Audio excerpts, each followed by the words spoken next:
Hello, Baltimore. I am City Council President Nick Mosby, and the 73rd City Council was inaugurated 1 year ago. These last 12 months have been filled with highs and lows for our city, and the pandemic continued to be a defining factor in all of our lives. As you've been raising your children, going to work, even maybe saving for a house, doing all the things to navigate this last year, what's been thrown at you, the council has been working hard in the background for you, ensuring that we stay focused on creating conditions across Baltimore where all families can thrive.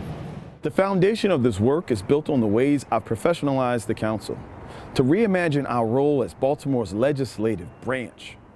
I brought lessons and best practices from Annapolis as your delegate there, and one of my first actions was redesigning the council's committees so they were better able to produce sophisticated legislation that is rooted in data and research and embodies our progressive ideals and represents the city's commitment to equity.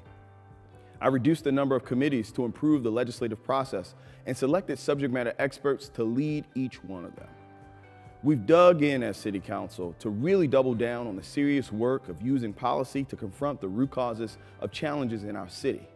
The pandemic has demanded the Council's urgent attention. We can feel its effect on jobs, housing security, public safety, and education here and across America. It has even threatened the viability of our local-owned restaurants. Under my leadership, the Council used a number of policies and legislative interventions to fortify our communities by extending protections that provide our residents and our businesses more security. The Council acted decisively and partnered with Chairman Costello to cap the fee third-party delivery services could charge on Baltimore's restaurants. Before vaccines were available, takeout orders were lifeblood that kept restaurants from closing forever. My partner in progress, Mayor Brandon Scott, signed this bill, putting the council's first legislation into action. This is how government is supposed to work. Your elected officials see a problem, they find a way to intervene with smart legislation and create solutions that improve conditions. In conjunction with Chairwoman McCray, we launched the Suicide Prevention Legislative Workgroup to help ensure residents have access to mental health treatment, especially as the pandemic has increased suicides among African Americans in Maryland. As a result of this group's ongoing commitment to improving the social safety net, Baltimore will have its first suicide prevention coordinator in the health department. The first of the three major legislative packages guarantees more families will be able to access safe and quality housing. Under a bill that Vice President Sharon Green Middleton championed, renters can receive up to $2,000 towards security deposits. Anyone who has ever struggled knows the security deposit is one of the biggest barriers to housing. Once renters are in their homes, Chairman Robert Stokes' late fees legislation provides a grace period to give them a buffer. And finally, our just cause legislation by Councilman Tony Glover offers an innovative approach to protecting renters from evictions. Together, these legislative solutions offer a wraparound support that means more Baltimore families can rest a little easier in security of their own homes. The council's work continues with the introduction of my bill to bring back dollar homes for legacy residents and city workers who live in disinvested communities, as well as folks on housing choice vouchers.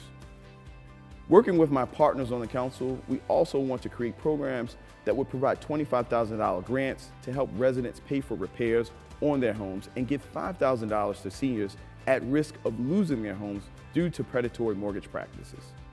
This work fulfills the unanimous pledge the council made to join the Biden-Harris administration and partner with the U.S. Department of Housing and Urban Development to house America by leveraging federal resources, including the American Rescue Plan funds. The council is using our oversight authority to ensure the $641 million that Baltimore is set to receive of the American Rescue Plan is invested and not merely spent. I've called for quarterly oversight hearings, publicly reported data and analysis, as well as ongoing equity assessments. We need to look back in 5, 10, 15 years and see the transformative change in our communities as a result of this money. Our local hiring legislation, also signed by Mayor Scott back in October, means more residents, especially those who are economically and socially disadvantaged, will have more access to the jobs created through government contracts. Because of this council's work, companies want to be competitive when bidding on government contracts will now have to provide opportunities for city workers who have been locked out of job market here due to a number of factors, including past incarceration.